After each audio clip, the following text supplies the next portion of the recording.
Ei, pessoal, esse vídeo é um momento para que eu possa dar os meus parabéns aos meus colegas, historiadores, professores de história, né? E dividir com vocês aqui algumas palavrinhas sobre essa profissão, né? De historiador, de professor de história. Bom, antes de falar um pouquinho sobre a profissão, né? Dizer que num dia como esse, 19 de agosto, dia do historiador, né, é um dia para celebrar, não só porque é a minha profissão, é a carreira que eu escolhi lá em 2003, portanto, já são 17 anos desde o início da minha formação e já são 16 anos dentro de sala de aula. Quando eu comecei em sala de aula em 2004, eu ainda era universitário e eu me lembro que eu não peguei contratos, o que eu peguei eram aulas, a princípio, com a mãe de uma colega, né, a professora Neuza Jamarino, que estava em vias da sua aposentadoria, e em função disso, eu, na faculdade, naquele afã de começar a carreira o quanto antes, de entrar na sala de aula, de ter essa experiência até para sentir se era realmente aquilo que eu queria fazer, né? Então eu fiz alguns acordos com ela, a escola era próxima de onde eu morava, em Belo Horizonte, né? E, portanto, uma, duas vezes na semana, eu ia até a escola, claro, com o consentimento da direção da escola, dos gestores, e eu substituía a professora Neuza, né?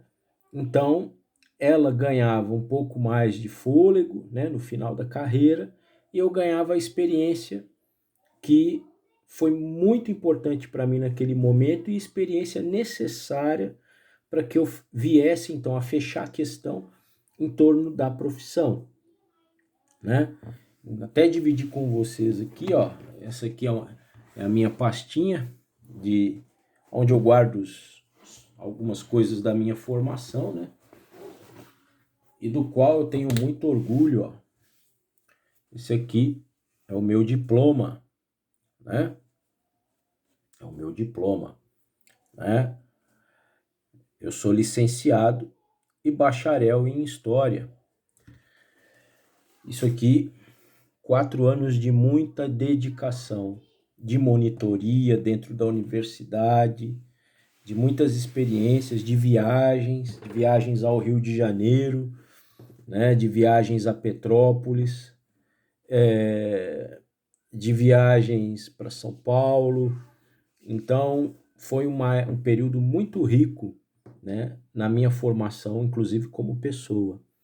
E dividir com vocês também o meu primeiro livro. Eu tenho até hoje o meu primeiro livro, depois que eu abracei a profissão. Meu primeiro livro de história, já enquanto um profissional da história, né? E com muito esforço, eu comprei esse livro que é um clássico, que é do falecido Eric Hobsbawm, né? O clássico A Era dos Extremos, né? Clássico aqui da historiografia que trata da história do século XX, o breve século XX.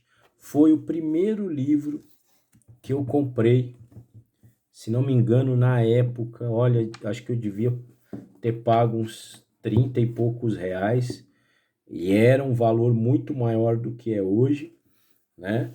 Então foi com muito esforço que essa foi a minha primeira conquista mesmo, né? Enquanto professor, historiador, enquanto profissional, afinal de contas, a matéria-prima de todo e qualquer professor, né? O professor como um instrumento de cultura, um agente cultural, é livro. A matéria-prima é livro e, claro, a experiência, né? E para não falar que eu não indiquei nenhuma obra de história do Brasil, né? Já que o Hobsbawm é uma referência em história geral, de certa forma, né? Eu indico a vocês uma autora que eu tenho uma admiração muito grande, que é a professora Lilian Moritz Schwartz. E o livro que eu recomendo, que é uma viagem ao Brasil do século XIX, ao Brasil imperial, os tempos de Dom Pedro II, são As Barbas do Imperador, né? Dom Pedro II, o Monarca nos Trópicos. Esse livro da Lilian Schwartz é da editora Companhia das Letras, né?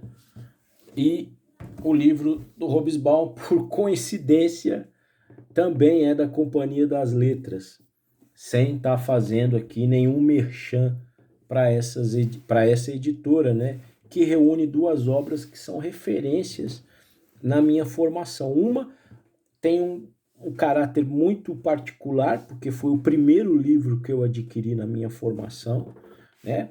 E o outro por ser um livro significativo para mim enquanto estudioso também da história do Brasil, né? Principalmente aí da história do Império. E aí fica a dica que eu sempre dou aos meus alunos, né? Aqueles que tiverem a possibilidade de uma visita a Petrópolis. É claro que agora, em meio à pandemia, isso soa incoerente, né? Mas quando as coisas estiverem normalizadas, dentro do possível, vale a pena conhecer a cidade de Petrópolis, né? O Museu Imperial, o Palácio de Cristal, a igreja, né? Que abriga os corpos de Dom Pedro II, a esposa e a princesa Isabel, e é uma cidade onde se respira história, né? E falar que nesse dia de congratulação, eu só poderia desejar aos colegas toda sorte e sucesso, né? Não tem sido fácil, porque nós, historiadores, de certa forma, nós somos educadores também, né? E, de certa maneira, somos agentes da cultura, né? Somos agentes de transformação, de pensamento, de crítica, de análise, somos referências, né, para o pensamento de um modo geral. Eu só posso desejar sucesso, muita luta, a luta é verdadeira, é uma luta diária, né, quando a gente é um profissional da educação nesse país.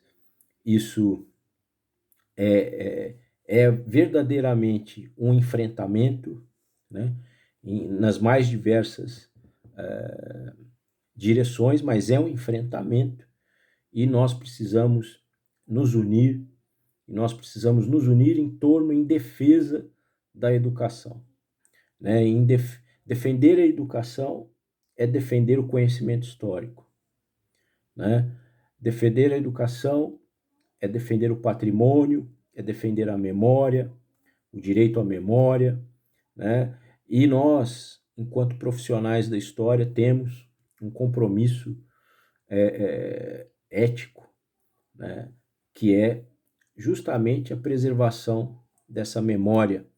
E não só preservar como monumento, não, como monumento vivo, ou seja, enquanto mestra, né? A história, né? Como Clió, como mestra da vida, né? Então, parabéns a todos vocês que, como eu, se formaram em História, se graduaram em História, são licenciados em História, são bacharéis em História.